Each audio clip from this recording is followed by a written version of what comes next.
हर हर महादेव, श्री शिवाय नमस्तुभ्यम। कैसे हैं आप सब? आशा करती हूँ कि आप सब बिल्कुल ठीक ठाक होंगे। महादेव की कृपा आप पर बनी होगी। दोस्तों आज का सवाल ये है कि पितरों की पुत्रियों का क्या नाम है। आप मुझे कमेंट बॉक्स पर बता सकते हैं। इसका जवाब मैं कल के वीडियो में आपको दे दूंगी। दोस्तों यदि आपके जीवन में बहुत परेशानी चल रही है, बहुत तकलीफ चल रहे हैं, कोई भी कार्य नहीं हो रहा है, तो इस पितृपक्ष के महीने में आपको यह उपाय करना चाहिए। गुरुजी ने कथा में बताया कि ताड़कासुर जो था वो महादेव की बहुत तपस्या करता था, बहुत पूजा पाठ करता था। उसने बहुत तरह के उपाय भी किए, लेकिन महादेव उससे प्रसन्न नहीं हो रहे थे।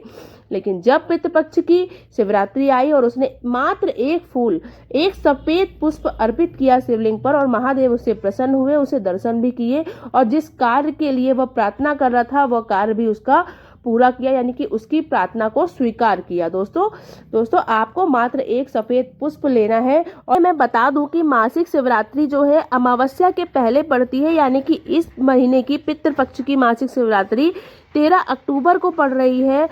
इसमें गुरुजी ने कथा में जो उपाय बताया है उसमें कोई भी समय निर्धारित नहीं किया है। आपको किसी भी समय ये आप ये उपाय कर सकते हैं। मात्र एक पुष्प लेना है और चले जाना है महादेव के मंदिर, और शिवलिंग पर एक पुष्प को चढ़ा देना है। श्री शिवाय नमस्तुभ्यम का जाप करते हुए और अपने पितरों का स्मरण करते हुए मात्र इस तरह से ही उपाय कथा में बताया गया है। आपको इसी तरह से यह उपाय करना है और आपके सभी परेशानियां दूर हो जाएंगी। जो भी आपकी परेशानियां हैं वो उससे आप छुटकारा पा जाएंगे। अब बढ़ते हैं दूसरे उपाय की तरफ। यदि आपका बच्चा कोई एग्जाम की तैयारी कर रहा है, कोई नौकरी कर रहा है, उसमें सफल नहीं हो पा रहा, यदि आप कोई बड़ा लोन लेने की सोच रहे हैं, तो उससे पहले माताओं को यह उपाय जरूर कर लेना चाहिए अपने बच्चों के लिए।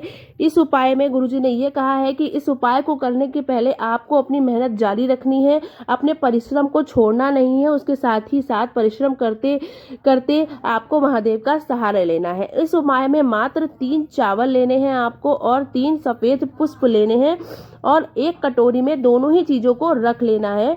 और उसके बाद दक्षिण की तरफ मुख कर कर खड़े होकर आपको पितरों की तीनों पुत्रियों का नाम लेना है, मैना, धन्या और कला। फिर से सुन लीजिए दोस्तों, मैना, धन्या, कला, तीनों पुत्रियों का नाम लेते हुए, पितरों का स्मरण करते हुए और अपने गोत्र को बोलते हुए आपको अपने मुख द्वार पर कटोरी को रख देना है। आप किसी भी साइड रख सकते हैं, बस आपको द्वार के अंदर रखना है, द्वार के बाहर नहीं रखना है। रखने के बाद आपको वहां से उसको उठाना है और चले जाना है महादेव के मंदिर। फिर आपको दोस्तों नंदी बाबा के दर्शन होते हैं मंदिर में जाते ही। तो जो नंदी बाबा का उठा हुआ पैर होता है, उस पैर को आपको, जो चावल आप मंदिर में लेके गए हैं, चावल और पुष्प कटोरी से लेकर के सीधे हाथ में लेकर आपको पितरों की पुत्रियों के नाम लेते हुए, मैना, धन्या, कला का नाम लेते हुए, पितरों का स्मरण करते हुए, गोत्र बोलते हुए आपको जो नंदी बाबा है उनके उठे हुए पैर पर टच करा देना है। उसके बाद महादेव के संपूर्ण परिवार जो है शिवलिंग पर विराजमान है, हम सभी को पता है। तो आपको अशोक सुंदरी वाले स्थान पर उस चावल और सफेद पुष्प को समर्पित करना है। फिर से मैना, धन्या, कला का नाम लेते हुए, पितरों का स्मरण करते हुए, अपना गोत्र बोलते हुए उसको समर्पित कर देना है वहां पर, और महादेव से प्रार्थना करनी है। बस इतना ही उपाय आपको करना है। और गुरुजी कहते हैं यदि आप यह उपाय करते हैं तो मात्र 3 महीने में आपके बच्चे की जो तरक्की रुक रही है, आप देखेंगे कि वह तरक्की उसको मिल जाएगी। जो भी आपका बच्चा चाहता है, उसका जो भी मनोकामना है वो पूर्ण हो जाएगी। तो इस तरह से आपको उपाय करना है अपने बच्चों की तरक्की के लिए। अब बढ़ते हैं अपने तीसरे उपाय की तरफ।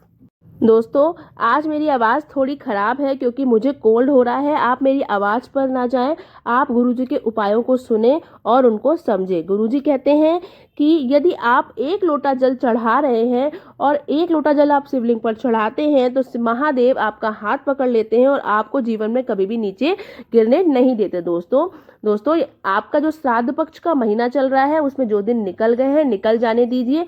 जो दिन बचे हैं उन महीनों में आपको यह उपाय करना है।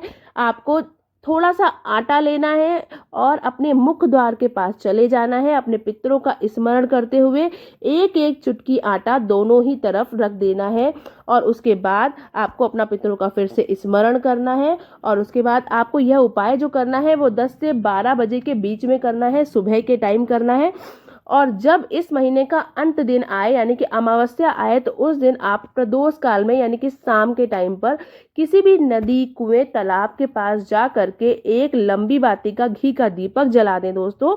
बस इतना ही उपाय करना है आपको। जानकारी अच्छी लगी हो तो वीडियो को लाइक जरूर कर दें और चैनल पर नए हैं तो चैनल को सब्सक्राइब कर लें, जिससे मैं जो भी जानकारी आपके लिए लाऊं वो आप तक आसानी से पहुंच पाए दोस्तों। और कमेंट बॉक्स पर हमेशा की तरह हर हर महादेव जरूर लिखें।